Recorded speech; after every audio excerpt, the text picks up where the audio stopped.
इधर हरदा में लापता नाबालिग बालिका का शव मिलने पर परिजन ने पुलिस पर लापरवाही का आरोप लगाते हुए थाने का घेराव किया। दरअसल जिले के सिराली थाना क्षेत्र की एक नाबालिग 13 जुलाई को घर से काम करने निकली थी। जब शाम तक वो घर वापस नहीं लौटी तो परिजन थाने में शिकायत करने पहुंचे, लेकिन थाने में शिकायत दर्ज नहीं हो सकी।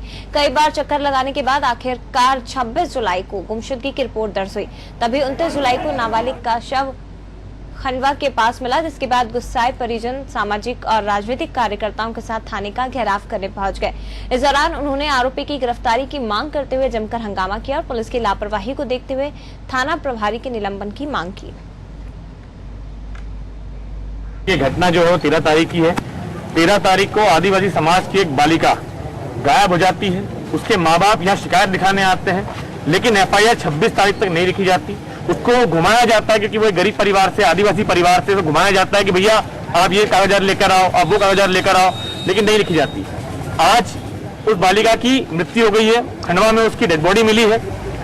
हमारी यहाँ पे एक ही मांग है कि जो दोषी, जो क्योंकि इसमें कहीं ना कहीं प्रधान दोषी है, तो यहाँ पे FIR जानबूझ के दर्ज नहीं की गई है। इसलिए हम यहाँ पे जो थाना प्रभारी हैं उनका हम निलंबन की मांग कर रहे हैं यहाँ पे। और SP साहब को हमने मांग की कि SP साहब यहाँ आए, सामाजिक संगठन के लोग आए हुए हैं, कोई राजनीतिक वो नहीं है, बात करें और इसका हल निकालें। आज कल शाम को मुझे पता चला है कि ग्राम पिपलिया में एक बाजूलाल जी हैं, उनकी 4थे नंबर की लड़की सलोनी का जो है विगत 12-13 दिन से जो है अपहरण हो गया है या गुम है, सुधी है। लेकिन वो उनके द्वारा यही जानकारी मिली कि वो किसी के पास काम करने जाती थी, कोई ठेकेदार है इकबाल करके, और उसके साथ में 2 महिलाएं जाती थी, एक सकीना और एक अनीता। लेकिन मुझे जब गुप्त सूत्रों से जानकारी मिली कि बालिका की जो है मृत्यु हो गई है, तो मैं इस थाने के अंदर में जितना स्टाफ है जो FIR टाइम पर नहीं दर्ज हुई, और साथ ही साथ में जो अभी पदस्थ यहाँ पर TI DSP मैडम है, उनके ऊपर मैं कार्रवाई चाहता हूं। और DSP मैडम का कहना है कि मुझे अपने आला अधिकारियों से निर्देश मिले थे कि FIR जो है इस तरह से लिखी जाए, जबकि FIR जो है बिल्कुल भ्रमित करके लिखी गई है। FIR को सही तरीके से नहीं लिखी गई है। हमारी मांग आज ये है, जब तक का हमारे को जो है सही तरीके से FIR लिखाकर दोषियों के खिलाफ कार्रवाई नहीं होती, इस बालिका की डेड बॉडी को हम नहीं जाने देंगे और यहीं पे रहेंगे। तो मुझे अभी बताया SP साहब ने, और मैंने SDOP को एडिशनल SP दिया। यदि किसी की इस प्रकार की कोई गलती पाई जाएगी जरूर कार्रवाई करेंगे उसके पीछे। नई प्रोबेशनर DSP थाना प्रभारी हैं, प्रोबेशनर हैं, आप लोग समझ सकते हैं। तो कुछ प्रक्रियाएँ सीख रही हैं, कुछ चीज़ें ऐसी भी हैं जो हो सकता है उनकी समझ में नहीं आई होंगी।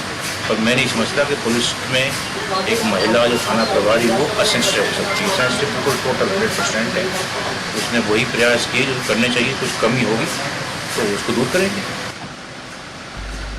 और ज्यादा जानकारी के साथ संवाददाता मोहम्मद जफर हमारे साथ फोन लाइन पर जुड़ गए हैं। जफर, पूरा मामला विस्तार से बताइए, कब से ये लड़की गायब हुई थी और उसके बाद क्या कुछ आगे घटनाक्रम हुआ था?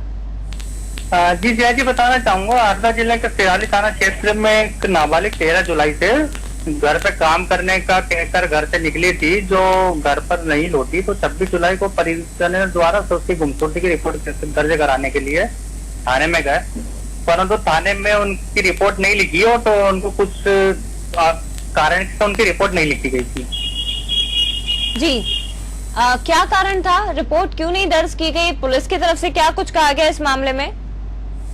हमें पुलिस की तरफ से तो वो उनके डॉक्यूमेंट्स जो है, उनके अभिनेता जो अभिजीत शाह जो कांग्रेस के नेता हैं, तो उनके द्वारा बताया गया कि पुलिस ने उनसे कुछ डॉक्यूमेंट तलब किया था, वो डॉक्यूमेंट नहीं दे पाए, जिस कारण उसकी गुमशुदगी की रिपोर्ट नहीं लिखी गई। जी, तो आपने बात की पुलिस के आला अधिकारियों से, क्योंकि इस मामले में जो अधिकारी है, जो TI है वहाँ की, उनके निलंबन की भी बात कही जा रही है। जो IG होशंगाबाद है, उनसे बातचीत हुई इस संबंध में, तो उन्होंने कहा कि उसकी निष्पक्ष जांच होगी और जो भी दोषी होगा तो उसके खिलाफ सख्त कार्रवाई की जाएगी। अच्छा, इस मामले में क्या FIR दर्ज नहीं की गई? वाकई में पुलिस के ऊपर जो सवाल खड़े हो रहे हैं जफर, इसमें क्या लापरवाही दिखाई दे रही है पुलिस की? जी मैम, बिल्कुल लापरवाही है, क्योंकि परिजन 13 तारीख से लड़की गायब थी और 26 तारीख तक उसकी FIR नहीं हुई। हाँ। और फिर 29 तारीख को उसका अचानक शव मिल जाना मैडम, तो कहीं ना कहीं लापरवाही का विषय ही है ये। तो क्या जवाब क्या दिया जा रहा है? क्या तर्क पेश कर रही है पुलिस इस वक्त कि क्यों आखिर FIR दर्ज नहीं हुई ऐसे गंभीर मामले में? लोकल SP साहब हैं, तो उनसे श्री मनीष अग्रवाल जी, तो उनसे भी बाइट लेनी चाहिए, तो उनसे ही बात करनी चाहिए। तो इन संबंध में उन्होंने भी कुछ खुल के बात नहीं की है। टीआई से आपने बात की, जिनके निलंबन की बात की जा रही है, जिनके निलंबन की मांग की जा रही है परिजनों द्वारा? हाँ, अभी निलंबन के आदेश नहीं हुए हैं, परंतु जो आईजी रेंज है, डीआईजी होशंगाबाद के, उन्होंने कहा है कि अगर उसकी कार्रवाई की जाएगी और उसकी जांच की जाएगी, जो भी जांच में उचित कार्रवाई होगी वो की जाएगी, अगर दोषी कोई पाया जाता है तो। चलिए, शुक्रिया आपका। लेकिन लापरवाही कहीं ना कहीं पुलिस ने इस मामले में की है। और देखिए, 26 जुलाई को इस पूरे मामले की एफआईआर दर्ज की गई, जब कई दिनों तक चक्कर परिजन लगाते रहे और जब ये इस मामले ने तूल पकड़ लिया, तब जाकर इस पूरे मामले की एफआईआर दर्ज हुई। और हैरानी की बात यह है कि 13 जुलाई को वो नाबालिग गायब हुई थी, 26 जुलाई को इसमें एफआईआर दर्ज की गई, जबकि इसके पहले कई बार चक्कर परिजन लगा चुके थे, गुहार लगा चुके थे कि आप बच्ची को ढूंढिए, आखिर कहाँ है। ये तमाम जांच की मांग की गई, लेकिन उसके बावजूद लापरवाही पुलिस की तरफ से की गई और एफआईआर बाद में आखिरकार दर्ज हुई। लेकिन ये मामला अब राजनीतिक रूप लेता जा रहा है। जब मामले ने तूल पकड़ लिया तो सामाजिक और राजनीतिक कार्यकर्ताओं ने थाने का घेराव कर दिया है और अब टीआई के निलंबन की मांग भी की जा रही है। हालांकि पुलिस ने लापरवाही की एफआईआर दर्ज करने में, और अब तक पुलिस के हाथ इस पूरे मामले में खाली नजर आ रहे हैं।